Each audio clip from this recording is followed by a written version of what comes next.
What's up guys, Grim Tutor, Blightsteel Colossus, and Terror of the Peaks are this month's Patreon rewards. We've also incorporated brand new tiers for those of you who'd like to get your hands on some of our awesome previous proxies very quickly. To support our channel and sign up for the tier that best suits you, check out our Patreon at patreon.com/itresolves.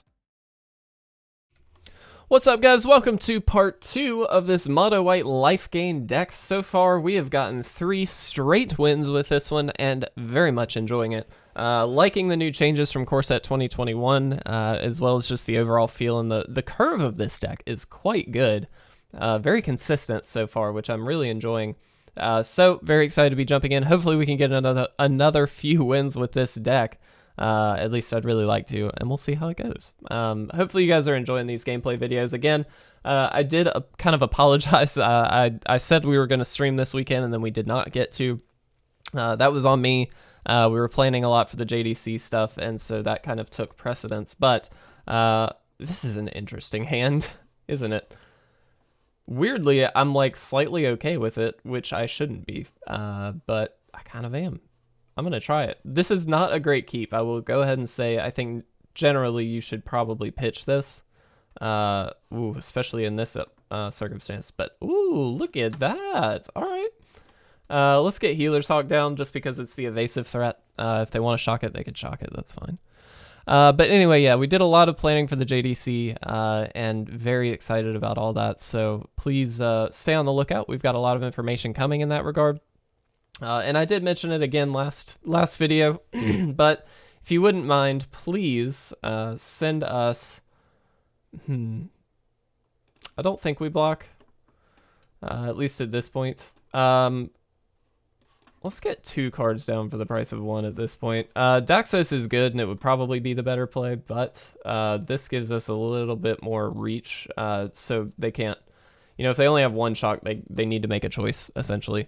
Which will 100% be the Speaker of the Heavens, but anyway, so we really have a lot of stuff planned for that, and I'm very excited. So I hope that you guys are, and please stay on the lookout. Like I said, for more information, there's going to be a lot coming. Let's see what they do. Just make this indestructible until the end of the turn. I like Selfless Savior. Not gonna lie, this is the first time we've really gotten to see him do his thing, but I'm digging it. I'm really digging it. So we can just block the thing with the most damage if they attack, which looks like they're not going to. What is the best option, I wonder?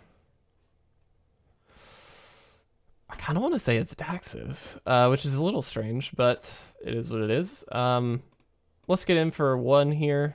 Get our life total back up to 20, and then we'll leave up the Light of Hope, of course. We do have to be a bit worried about like an Embercleave. Or that. That's also a problem. Yeah, dude. You got it. That is a problem. See what they attack with. They could also just... I don't know what's in their hand, but they have the opportunity to attack there as well. Do we block is the question.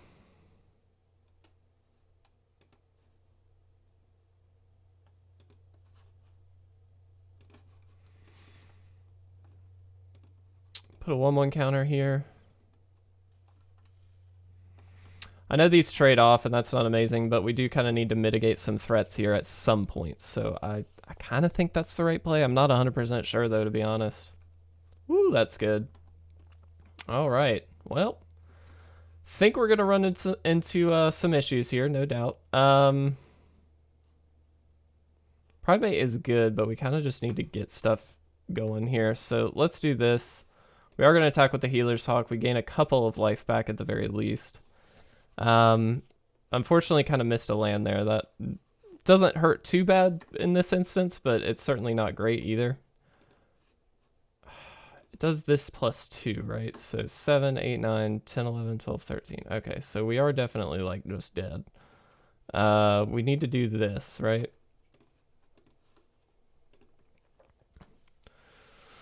Whew. It's not great, but it is what we can do, so let's do it. I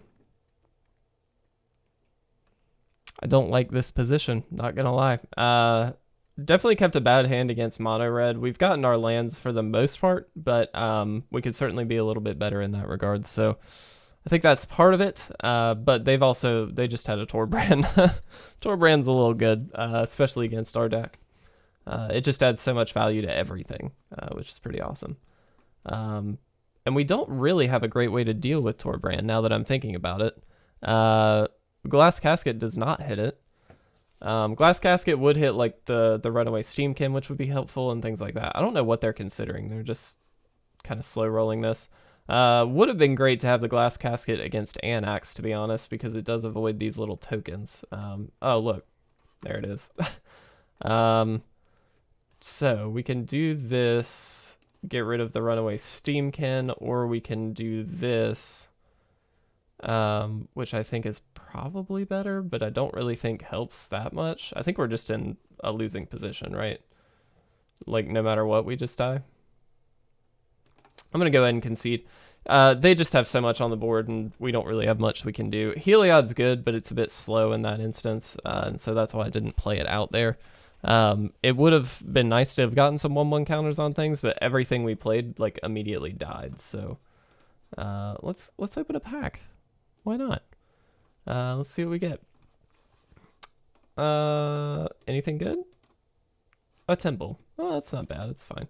All right, let's jump in.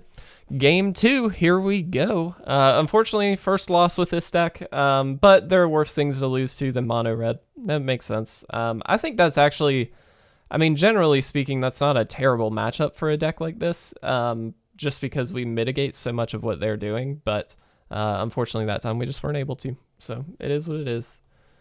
This is a pretty amazing hand. Let's try it. For against mono red now, we just start trading off. Looks like we're not, but start trading off, and then we have Lurrus, obviously. Kind of didn't want to draw a land there. Was looking for more of like an active 2-drop, like a Pridemate would have been great. Okay, we're just doubling up on speakers, apparently. Sorry for the frame rates. It looks like they're kind of dipping just a bit. Do apologize. Let's get a couple of these guys out there. Whoops. I mean, why not? Might as well do it. Lurrus is going to be great just as a backup plan here. Whew, these frame rates are terrible. This is most likely the, like, is it Phoenix kind of deck.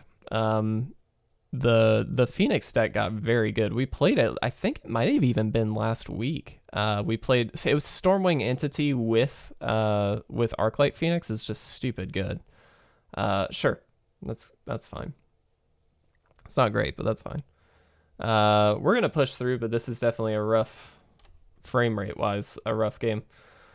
That's actually fine. We get to just Glass Casket here. Get that out of there. And attack in. We'll probably just end up Light of Hoping. I keep saying, I don't know. We might just game 4 life here is the takeaway. Because it does put us in a position to deal with some stuff. Okay, well, that's pretty good. Yeah, I think we are going to do that, though.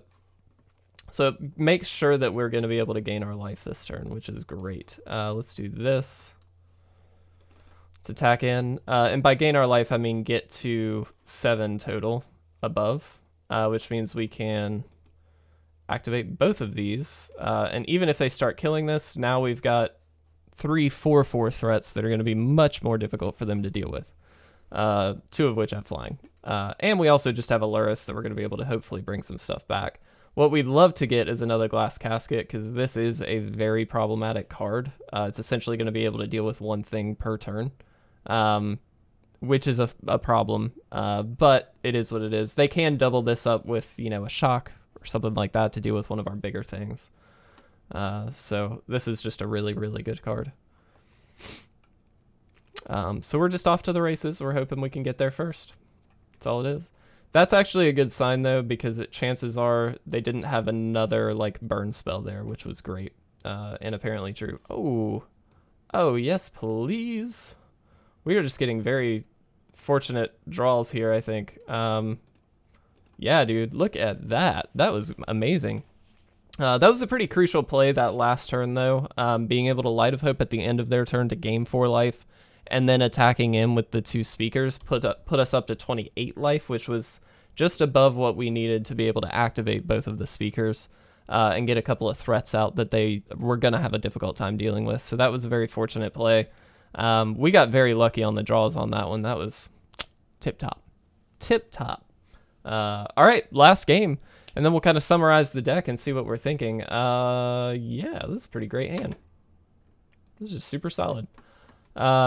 Interested to see what we're up against, but I really, really like this. We do have a decision to make on 2 here as to either Pridemate or Daxos, and I think it's going to very much depend on what we see land-wise from the opponent here. Okay. Do we... So I think in that case, let's do this and let's get the counters running.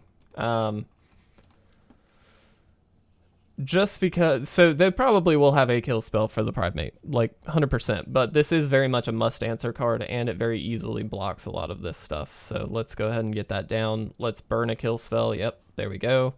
Now we've got 2 Daxos that we can play if we need to. We've also just got a Linden, which is going to be amazing. Let's play the Linden out here. All right. Thankfully, we just have a lot of things that they have to answer. We do kind of want to get some more big threats down. Ooh, okay, never mind. We do. We definitely want to get some more big threats down, but that's very good. You and you. Sure. Not much we can do about that in the turn. The one positive thing I will say is that we have so much life gain, we might be able to mitigate most of the Regisaur's damage, but we'll figure that out. Interesting. Rotting Regisaur, man. You can't ignore it. It's just a really powerful card. No doubt about it. As is this. It's a very good one as well. They did not attack, though. That's kind of interesting. I'll be honest. I think that's kind of... I don't know if that's correct or not. But here, let's get a little token out. We'll gain some life. And... I mean, I think we just pass. Excuse me. Dealing some damage and gaining some life. Eventually, this kills them quicker than I think it kills us, which is kind of nice. They just have so many gutter bones. They just keep discarding them. Very, very good combo with the Regisaur, though. So I get that. They can draw some cards now. That's quite good.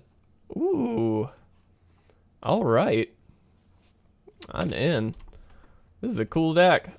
I like this mono black deck. This is sweet. Yeah, dude. We just take 4.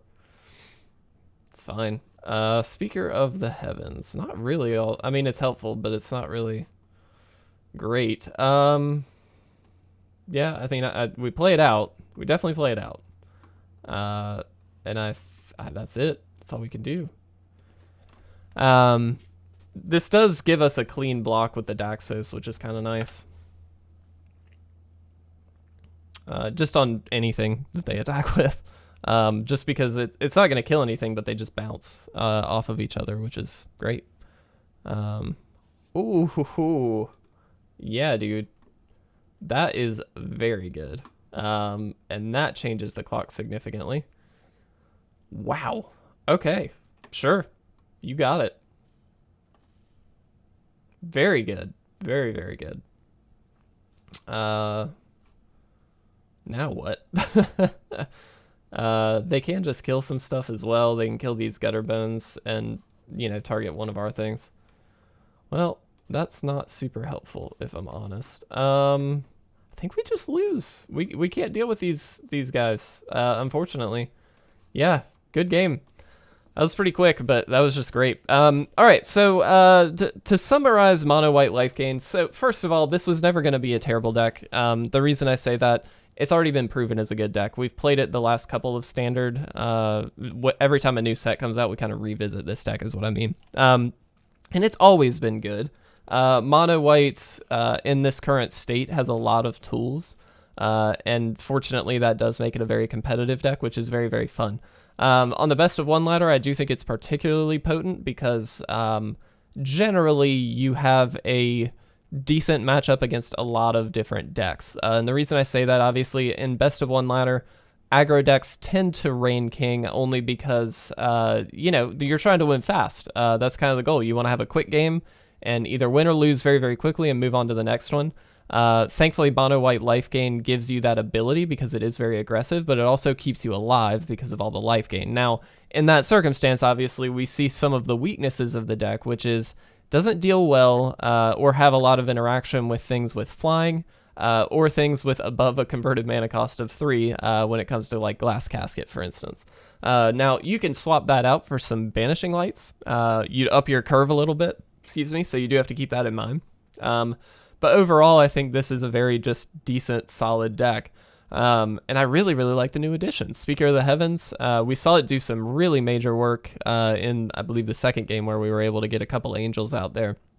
And that's just great. That just kind of solidifies your place as like, okay, I'm probably going to be able to win in the next 2 turns or something.